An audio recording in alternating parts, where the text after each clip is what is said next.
মুরিদ উনি নতুন একটা বই লিখছে। বইয়ের নাম শয়তান ধরার গর্জন। যেই বই পইরা নতুন কইরা লাখ লাখ মানুষ তান্ত্রিক হইতাছে। কিন্তু লালু ভাই, আশেপাশে তো কোনো তান্ত্রিক বা মুরিদ দেখতেছি না। আরে ওগুলা তো সব ফেসবুক আর টিকটকে। বাবা, সঞ্জনা নামের এক আত্মার আমার ধরতে হইব বাবা। আপনি আমার সফল হওয়ার একটা উপায় দেন। যদি সফল হতে চাও তাহলে আমার লেখাই বইটি নাও, শয়তান ধরার গর্জন। এই বইটি নেওয়ার সাথে সাথেই তোমার জীবনে থাকবে না কোনো অর্জন। আমি কথা দিয়ে কথা রেখেছি, শয়তান আসেনি তো ফিরে। আমি শয়তান তাড়ানো গল্প লিখেছি আমার সারাটি জীবন ধরে। আমি অন্ধকারে মোমবাতি জ্বালিয়েছি, তবুও পাইনি ভূতের খোঁজ। আমি ভূতের অপেক্ষায় ছিলাম, ভূত নিজেই হয়েছিল নিখোঁজ। শয়তান ধরার গর্জন, পৃষ্ঠা নাম্বার চুদলিংপং। বাবা, এটা তো মন্ত্র না, ছন্দ কইলেন। মার্কেটে আপাতত ছন্দই চলে।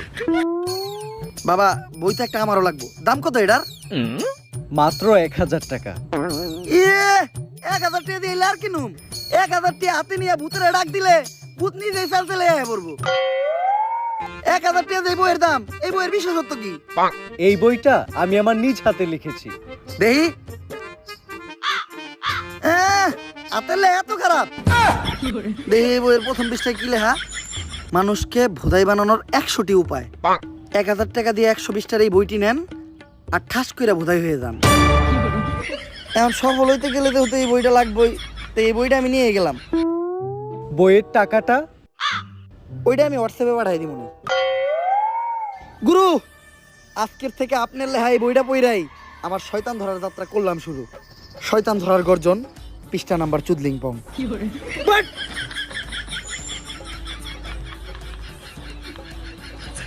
আত্মা ডাকার জন্য প্রথমে ময়দা দিয়া গোল করে একটা দাগ দিতে হইব। তারপর এক জন্ডে দাগের বাইরে বাই করতে হইব, কারণ শুধুমাত্র সেই আত্মাটা দেখতে পাইব। তুই দাগের বাইরে দিয়ে দাঁড়া, আত্মাটা খালি তুই দেখতে পাবি। দেখা মাত্রই আমার সিগন্যাল দিবি। ঠিক আছে ভাই। কনে আহত ওদিক যা কানা। তারপর মোম জ্বালা আর পড়তে হইব, আত্মা ডাকার এই মোমবাতি জ্বালাতে পেরেছে কয়জন? বেশিরভাগই তো জ্বালাতে গিয়ে নিভে ফেলার গর্জন। পারবো না আমি ভালো করেই জানি, তবে দুঃস্বপ্ন আমার একটাই। সঞ্জনা নামের সেই আত্মাকে 5 টাকার মোমবাতি জ্বালিয়ে ডাকতে চাই।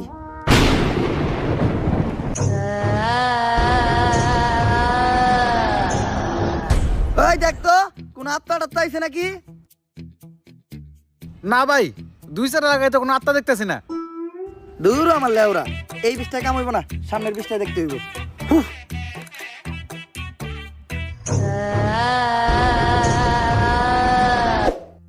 অশুভ আত্মা ডাকতে গেলে একটা লাশ লাগবে, তাও আবার মাথা ছেঁচা।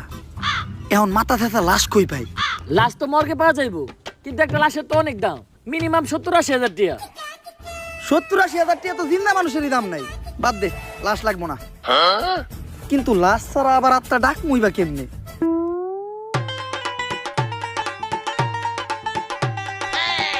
একটা হিট নিয়ে আয়।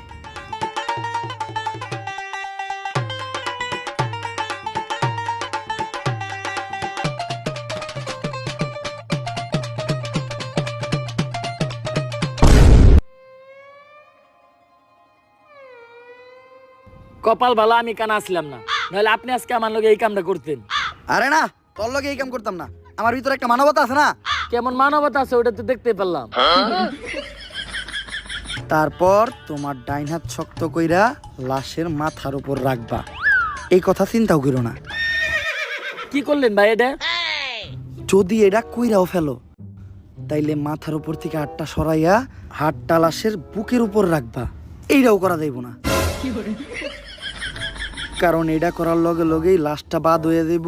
ওই লাশ দিয়ে আর আত্মা ডাকা সম্ভব না। ভাই ভালো করে পড়ে দেন, হয়তো কোনো সমাধান অবশ্যই আছে।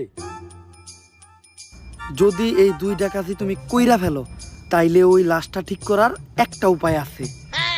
একটা উপায় আছে রে, বাচ্চি। এইটা মনের ভুলেও পাইব না। আমার লারের বই, লারের বই এটা আমার লার। এই বই দিয়ে আমি ভূতই ডাকবো না। আমার নিজের ভিতর যে জ্ঞান আছে, ওই জ্ঞান দিয়ে এবার আমি আত্মা ডাকার চেষ্টা করবো। ভাই আপনার ভিতরে কি আসলে কোনো আত্মা টাকার জ্ঞান আছে? হন, আমার ভিতর যখন থেকে আত্মা ডাকার জ্ঞান আছে, তখন থেকে তোর পাখিও খারায় না।